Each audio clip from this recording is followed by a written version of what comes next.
Welcome to uptake jobs. Target ప్రిలిమ్స్లో భాగంగా TSPSC group 2కు సంబంధించి టెస్ట్ 2 27/2024లో నిర్వహించబడడం జరిగింది. దీనికి సంబంధించి పేపర్ 4లో ఐడియా ఆఫ్ తెలంగాణ మొదటి 75 మార్కులుగా ఇవ్వడం జరిగింది. వాటికి సంబంధించిన ఆన్సర్ ఎక్స్ప్లెనేషన్ ఇప్పుడు చూద్దాం. మొదటి క్వశ్చన్ గమనిస్తే, which among the following is an incorrect pair regarding to Burgula Ramakrishna cabinet అంటున్నాం. అంటే బూర్గుల రామకృష్ణారావు మంత్రివర్గానికి సంబంధించి సరికాని జత అంటున్నాం. ఇక్కడ క్లియర్గా గమనించాలి, ఏమడిగాడు క్వశ్చన్లో సరికాని జత అనేది క్లియర్గా మెన్షన్ చేశాడు. కాబట్టి మనం దాన్ని దృష్టిలో పెట్టుకొని వెళ్ళాలి. సరికాని జత లేదా సరైన జత ఇచ్చినప్పుడు ఏమవుతుంది అంటే 4 అంశాలను పరిశీలించవలసి వస్తుంది. అంటే 4 అంశాలను, ప్రతి అంశాన్ని చదవాల్సి వస్తుంది, క్షుణ్ణంగా చదవాల్సి వస్తుంది. బాగా గమనించండి. ఫస్ట్ ఏమన్నారు, బిందు దిగంబర్ రావు హోమ్ మరియు జస్టిస్ అంటున్నాం. అంటే బిందు దిగంబర్ రావుకి ఇచ్చిన మంత్రిత్వ శాఖలు ఏంటి అంటే హోం మరియు న్యాయశాఖ. ఈ స్టేట్మెంట్ కరెక్ట్. ఎందుకంటే 1952 ఎన్నికల ప్రకారం మార్చి నెలలో 1+12 మొత్తం 13 మందితో కూడిన మంత్రివర్గం అనేది ఏర్పాటు చేయబడడం జరిగింది. కొన్ని పుస్తకాలలో మనకు 1+11 అంటున్నాం, 1+12 అనేది కరెక్ట్ అవుతుంది. 13 మందితో కూడిన మంత్రివర్గం అనేది ఏర్పడుతుంది. అందులో మంత్రుల యొక్క కేటాయింపులు గమనిస్తే బిందు దిగంబర్ రావుకి హోం మరియు న్యాయశాఖ అంటున్నాం, ఇది కరెక్టే. రెండో స్టేట్మెంట్ కేవీ రంగారెడ్డి అంటున్నాం, very very very powerful leader. మన తెలంగాణ ఉద్యమ సందర్భంలో 1952 నాటికి మొదటి తెలంగాణ ఉద్యమం నాటికి బలమైన లీడర్లలో కేవీ రంగారెడ్డి, మర్రి చెన్నారెడ్డి చాలా powerful leaders. KV Rangareddy ministry of excise and forest and revenue అంటున్నాం. కేవీ రంగారెడ్డికి ఎక్సైజ్ మరియు ఫారెస్ట్ రెవెన్యూ శాఖ మంత్రి ఇచ్చారు, కరెక్టే. తెలంగాణ తరపున నుండి మొదటి ఉప ముఖ్యమంత్రిగా ఎన్నికైన వ్యక్తి కూడా కేవీ రంగారెడ్డి దామోదర సంజీవయ్య కాలంలో మనకు నియమించబడతాడు, కరెక్టే. మూడోది గమనిస్తే మర్రి చెన్నారెడ్డి అంటున్నాం, ministry of agriculture and civil supply అంటున్నాం. మర్రి చెన్నారెడ్డికి ఏమొచ్చాయి, వ్యవసాయం మరియు పౌర సరఫరాల శాఖ మంత్రి వచ్చింది, ఇది కరెక్టే. మర్రి చెన్నారెడ్డిని గమనిస్తే 1969 ఉద్యమంలో క్రియాశీలకంగా వ్యవహరిస్తాడు. అంతేకాకుండా టీపీఎస్ పార్టీకి నాయకుడిగా నియమించబడమే కాకుండా ఆనాటి లోక్సభ ఎన్నికలలో 10 లోక్సభ స్థానాలను గెలుపొందడంలో క్రియాశీలకంగా వ్యవహరించిన వ్యక్తి మర్రి చెన్నారెడ్డి అవుతున్నాడు. తెలంగాణ నుండి ముఖ్యమంత్రిగా పనిచేసిన రెండో వ్యక్తిగా పిలువబడతాడు. మొదటి వ్యక్తి పివి నరసింహారావు, రెండో వ్యక్తి ఇతడు, మూడో వ్యక్తి టంగుటూరి అంజయ్య, నాలుగో వ్యక్తి గుంటూరులో పుట్టినప్పటికీ సికింద్రాబాద్ కేంద్రంగా ఇక్కడ ఖమ్మం పరిసరాలలో చూడండి, ఖమ్మం పరిసరాలలో నివసించిన వ్యక్తి మనకి ఉంటాడు చూడండి, అంటే జలగం వెంగళరావు అంటున్నాం. సో మొత్తంగా గమనిస్తే మర్రి చెన్నారెడ్డి ఈ స్టేట్మెంట్ కరెక్టే అవుతుంది. నాలుగో స్టేట్మెంట్ గమనిస్తే Vinayakrao Vidyalankar public works and labour శాఖ మంత్రి అంటున్నాం. పబ్లిక్ వర్క్స్ అండ్ లేబర్ శాఖ మంత్రి ఏమన్నా PWD నవాజ్ జంగ్ అంటున్నాం, ఇక్కడ కాదు, ఇక్కడ చూడండి. పబ్లిక్ వర్క్ అనేది మనకు వినాయకరావు విద్యాలంకార్ అనేవాడు కాదు స్టేట్మెంట్. ఎందుకంటే అడిగింది సరికాని అన్న 3 స్టేట్మెంట్ కరెక్టే అవుతున్నాయి. కాబట్టి 4వ స్టేట్మెంట్ ఖచ్చితంగా తప్పే అవుతుంది. 1వ క్వశ్చన్కి ఆన్సర్ 4 అవుతుంది. రెండవ క్వశ్చన్ గమనిస్తే, which among the following are paired correctly regarding to the Burgula Ramakrishna Rao cabinet అంటున్నాం. అంటే బూర్గుల మంత్రిత్వ వర్గానికి సంబంధించి సరైన జతలు అంటున్నాము, రైట్ పెయిర్స్ అంటున్నాం. ఒకటి జిఎస్ మేల్కోటి అంటున్నాం. జిఎస్ మేల్కోటికి ఏమి ఇచ్చాము, పబ్లిక్ వర్క్స్ మరియు లేబర్ ఇవ్వడం జరిగింది. రెండవది మొహిదీ నవాబ్ జంగ్ అంటున్నాము, ఏమిచ్చాము, ప్రజా ఆరోగ్యము ఇచ్చాము. మూడవది గోపాలరావు ఎగ్బోటే అంటున్నాము, గోపాలరావు ఎగ్బోటేకి విద్యా స్థానిక పరిపాలన ఇచ్చాము. దేవ్ సింగ్ చౌహాన్ అంటున్నాము, దేవ్ సింగ్ చౌహాన్కి మనకి వ్యవసాయము పౌర సరఫరాలు ఇచ్చాము. ఇక్కడ గమనిస్తే దేవ్ సింగ్ చౌహాన్కు సంబంధించింది ఇది కాదు. ఎందుకంటే వ్యవసాయము పౌర సరఫరాలు అంటే ఏమవుతుంది మనకి, పౌర సరఫరాలు సివిల్ సప్లై అనేది మర్రి చెన్నారెడ్డికి ఇవ్వబడిన మంత్రిత్వ శాఖ. సో డి అనేది తప్పు, సరి అనేది కాదు. కాబట్టి దీన్ని బట్టి ఆన్సర్లోకి వెళ్ళవచ్చు అండి. సో మనకి క్లియర్గా 1A, B, C అనేది కరెక్ట్ స్టేట్మెంట్స్ అవుతున్నాయి. సో రెండో క్వశ్చన్కి ఆన్సర్ 1 అవుతుంది. 3. So which of the following incorrectly paid about assistant ministers in Burgula cabinet అంటున్నాం. అంటే సహాయ మంత్రులు అంటున్నాం. సహాయ మంత్రులకు సంబంధించి సరికాని జత అంటున్నాము, రాంగ్ పెయిర్ అంటున్నాం. 1 శంకర్ దేవ్ సోషల్ సర్వీస్ అంటున్నాం. ఇక్కడ మీరు బాగా గమనించాలి, మనకు మంత్రిత్వ వర్గంలో గమనిస్తే క్యాబినెట్ మంత్రులు ఉన్నారు, సహాయ మంత్రులు కూడా ఉండడం జరిగింది. అలాంటి సహాయ మంత్రుల్లో శంకర్ దేవ్ సామాజిక సర్వీస్, సోషల్ సర్వీస్ అంటున్నాం, ఇది కరెక్ట్ స్టేట్మెంటే. VB Raju labour and revenue ప్రణాళిక, ఇది కరెక్ట్ స్టేట్మెంట్ అవుతుంది. 3 పూల్ చంద్ గాంధీ విద్యా ఆరోగ్య మంత్రిత్వ సహాయ మంత్రిత్వ శాఖ ఇచ్చారు, ఇది కూడా కరెక్టే అవుతుంది. 4 చూడండి, విరూపాక్షప్ప సివిల్ సప్లై అంటున్నాము. సివిల్ సప్లైకి ఎవరున్నారు అక్కడ? అరిగే రామస్వామి ఉంటున్నాడు. సో విరూపాక్షప్ప తప్పు. సో మనకు అడిగింది కూడా సరికానిది అడిగాడు కాబట్టి 3వ క్వశ్చన్కి ఆన్సర్ 4 అవుతుంది. 4వ question, so which of the relief ministry organized by the Arige Ramaswamy in the Burgula Ramakrishna government అంటున్నాం. చూడండి, సో క్లియర్గా బూర్గుల రామకృష్ణ ప్రభుత్వంలో అరిగే రామస్వామి నిర్వహించిన సహాయ మంత్రిత్వ శాఖ ఏది అంటున్నాము. So which of the ministry belongs to the Arige Ramaswamy in Burgula Ramakrishna period అంటున్నాం. సింపుల్గా గమనిస్తే లోకల్ గవర్నమెంట్ అంటున్నాం, స్థానిక ప్రభుత్వం అతనికి ఇవ్వలేదు, ఇక్కడ క్లియర్గా గమనించాలి. 2వది రెవెన్యూ అండ్ ఎక్సైజ్ కాదు. 3వది న్యాయశాఖ కాదు, అతనికి ఇచ్చింది పౌర సరఫరాల శాఖ ఇవ్వడం జరిగింది. Civil supply department belongs to the allocated for the Arige Ramaswamy in Burgula Ramakrishna period in the year of 1952, 1952లో. సో 4వ క్వశ్చన్కి ఆన్సర్ ఏమవుతుంది? 4 అవుతుంది. Which are the correct sentence regarding the first public government of Hyderabad అంటున్నాం. ఇక్కడ పబ్లిక్ గవర్నమెంట్ని మనం ఏమంటాం? డెమోక్రటిక్ గవర్నమెంట్ అంటున్నాం. అంటే ప్రజా ఎన్నిక ద్వారా ఏర్పడే ప్రజాప్రభుత్వం. సో హైదరాబాద్ తొలి ప్రజాప్రభుత్వానికి సంబంధించి సరైన వాక్యాలు అడుగుతున్నాడు. 1, first chief minister of people's government or democratic government Pullamaraju Ramakrishnarao అంటున్నాం. ఇక్కడ క్వశ్చన్ బాగా గమనించండి. పుల్లమరాజు రామకృష్ణారావు అనేది అతని యొక్క అఫిడవిట్లో ఈ పేరే ఉంటుంది, బూర్గుల రామకృష్ణ అనేది ఉండదు. బూర్గుల అనేది అతని యొక్క ఊరు పేరు కాబట్టి కాలక్రమంలో అతడు చేసిన సేవల ద్వారా, అతడు చేసిన కార్యక్రమాల ద్వారా అతని ఊరు పేరు ఇంటి పేరుగా మారిపోయింది. కానీ ఒరిజినల్ పేరు ఏంటి అంటే పుల్లమరాజు రామకృష్ణారావు. ప్రభుత్వం మొదటి ముఖ్యమంత్రి పుల్లమరాజు రామకృష్ణారావు, ఈ స్టేట్మెంట్ కరెక్టే. 2వది the first governor of Hyderabad state ఎవరు? సీఎం త్రివేది.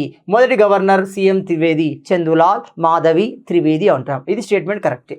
3వది గమనిస్తే స్పీకర్ అంటున్నాం, శ్రీ పంపన గౌడ అంటున్నాం. పంపన గౌడ ఎవరు అంటే డిప్యూటీ స్పీకర్ అవుతాడు. ఈ was not a speaker. Original speaker Shri Kashinatharao Vaidya was the speaker of Hyderabad state. So deputy speaker Pampana Gouda, ఈ స్టేట్మెంట్ తప్పే. అంటే సి స్టేట్మెంట్ తప్పు. సి అనేది ఎక్కడ ఉన్నా తీసేయవచ్చు. లీడర్ ఆఫ్ అపోజిషన్ అంటాం, ప్రతిపక్ష నేత ఎవరు? ఎం నరసింహారావు అంటున్నాం. ఎం నరసింహారావు ప్రతిపక్ష నేత కాదు, ఇతడు ప్రొటెంప్ట్ స్పీకర్ అవుతున్నాడు. సో మనకి డి అనేది కూడా తప్పే, డి ఆప్షన్లో తీసేయాలి. ఇప్పుడు క్లియర్గా ఏమవుతుంది? 3వది ఆన్సర్ అవుతుంది. ఏబి మాత్రమే సరైనవి. సో 5వ క్వశ్చన్కి ఆన్సర్ 3 అవుతుంది. 6th question repeat, which of the followings are correct pairs అంటాం. క్రింది వాటిలో సరైన జతలు క్లియర్గా ఇచ్చాడు. చూడండి, సరైన జతలు ఏంటి అంటున్నాం. A Hyderabad first public government, nothing but first democratic government chief minister Burgula Ramakrishnarao. Yes. The second one, the first governor of Hyderabad state ఎవరు? C M Trivedi, Chandulal Madhavi Trivedi. Next third one, సిలో first protem speaker M Narasimharao. ఎవరు? M Narasimharao. Yes, it is also right. D first speaker Pampana Gouda. మొదటి speaker Pampana Gowda కాదు కదా, ఎవరు? కాశీనాథరావు వైద్య మొదటి speaker అవుతున్నాడు. సో డి అనేది తప్పు. సో డి అనేది ఎక్కడ ఉన్నా ఆ 2 ఆప్షన్ తీసేయవచ్చు. ఇప్పుడు 3 ఉన్నాయి చూడండి, ఏ రైటే, బి రైటే, సి రైటే. సో 6వ క్వశ్చన్కి ఆన్సర్ ఏ, బి, సి రైట్ అవుతున్నాయి. సో 3 అనేది ఆన్సర్ అవుతుంది. 7, చూస్ ద కరెక్ట్ పేస్. క్రింది వాటిలో సరైన జతలు అంటున్నాం, సరైన జతలు అడుగుతున్నాడు. A speaker of the first people's government, the democratic government Hyderabad M Narasimharao అంటున్నాము. హైదరాబాద్ మొదటి ప్రజాప్రభుత్వం స్పీకర్ ఎవరు? M Narasimharao. No, M Narasimharao was a protem speaker of Hyderabad state. The second one, below, leader of opposition VD Deshpande. Yes, he was belongs to the PDF party. Right, PDF party VD Deshpande. ఈ statement రైటే. Option C, opposition party PDF party. Yes. ప్రతిపక్ష party PDF party. Yes. So D, total legislative assembly seats in contest of Hyderabad people's government 174. Question బాగా గమనించండి.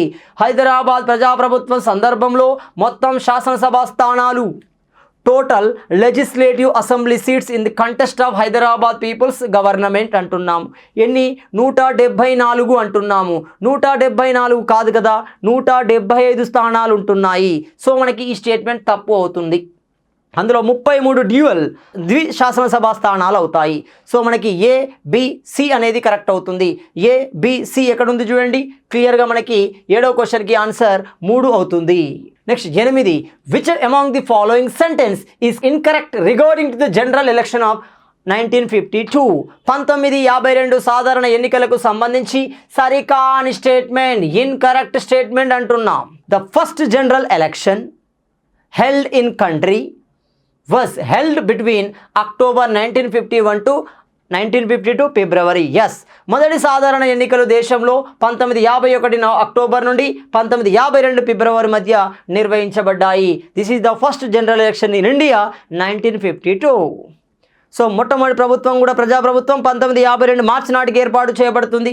So in this election INC won 364 MPs. ఈ ఎన్నికలలో కేంద్రంలో INC 364 ఎంపీలను గెలిచింది. Yes, INC means Indian National Congress. Correct statement. 3వ statement చూడండి, this election were held in February 1952 with Hyderabad as the centre. Hyderabad కేంద్రంగా ఈ ఎన్నికలు 1952 ఫిబ్రవరిలో నిర్వహించబడ్డాయి. ఎస్, కరెక్టే. 4వది, Congress party own 92 seats in election held in Hyderabad. 1952 Hyderabad ఎన్నికలలో కాంగ్రెస్ 92 స్థానాలను గెలుపొందింది అంటున్నాడు. ఇది తప్పు కదా. ఎందుకు? 93 స్థానాలను గెలుపొందడం జరిగింది. తద్వారా ప్రభుత్వాన్ని ఏర్పాటు చేసింది. మెజారిటీ స్థానాలు మరాఠా, కన్నడ ప్రాంతాలలోనే వస్తున్నాయి. తెలంగాణలో మొత్తం కమ్యూనిస్టుల హవా కొనసాగడం జరుగుతుంది. సో మనకి 8వ క్వశ్చన్ అడిగింది ఏంటి? సరికాని స్టేట్మెంట్ అడుగుతున్నాడు కాబట్టి 4 అనేది సరైనది అవుతుంది. ఆన్సర్ 4 అవుతుంది. Next 9, so which among the following sentence is incorrect regarding to the result of the 1952 elections? 1952 ఎన్నికల ఫలితాలకు సంబంధించి సరికాని వాక్య. మళ్ళీ అడిగాడు చూడండి, ఇన్కరెక్ట్, ఇన్ప్రాపర్, ఇన్కరెక్ట్ సెంటెన్స్. ఇవి చాలా చాలా ఇంపార్టెంట్ చూడండి, ఎందుకంటే కంపారిటివ్ చేస్తున్నాడు. దేశ ఎన్నికలను హైదరాబాద్ ఎన్నికలతో కంపారిటివ్ చేస్తూ అడుగుతున్నాడు. కాబట్టి ఈసారి రాబోయే ఎగ్జామ్లో మూమెంట్కు సంబంధించి కంపారిటివ్ లెవెల్లో అడుగుతారు క్వశ్చన్స్. ఇప్పటి వరకు ఊహించని విధంగా క్వశ్చన్స్ ఉంటాయి. సాధారణంగా అందరూ కేవలం మూమెంట్కు సంబంధించిన పుస్తకమే చదువుతారు. కానీ రాసే అభ్యర్థికి క్వశ్చన్ ప్రిపేర్ చేసే వ్యక్తికి రెండింటిని కంపారిటివ్ మెథడ్లోనే అడుగుతాడు. అది తెలంగాణ హిస్టరీ అయినా మూమెంట్ అయినా. బాగా గమనించండి, కంపారిటివ్లోనే చదువుకోవాలి. ఆప్షన్ ఏలో INC party own 364 MPs at the centre. Right, కేంద్రంలో ఐఎన్సీ 364 ఎంపీలను గెలుచుకుంది. ఇది వాస్తవం. రెండవది B, the CPI party own 16 MP seats at the centre. కేంద్రంలో సిపిఐ పార్టీ 16 ఎంపీ స్థానాలను గెలుస్తుంది. Yes, it is also right statement. The third statement, Congress party own 92 seats in Hyderabad election. Hyderabad ఎన్నికలలో కాంగ్రెస్ పార్టీ 1952లో 92 స్థానాలు గెలుచుకుంది. ఈ స్టేట్మెంట్ తప్పు. ఎందుకు? 93 స్థానాలను గెలవడం జరిగింది. So D, PDF party 41 seats in Hyderabad elections అంటున్నాం. 41 సీట్స్ గెలవలేదు. పీడీఎఫ్ పార్టీ 42 స్థానాలను గెలుపొందడం జరిగింది. ఈ statement is also wrong statement. అడిగింది ఏంటిది? సరికాని అడిగాడు. సో సి అనేది సరికాదు, డి అనేది కాదు. సి, డి ఎక్కడ ఉందో చూడండి. సో 9వ క్వశ్చన్కి ఆన్సర్ 4 అవుతుంది. 10, so which of the following is an incorrect statement regarding to the 1952 Hyderabad election result? 1952 Hyderabad ఎన్నికలకు సంబంధించి సరికాని వాక్య అడుగుతున్నాడు.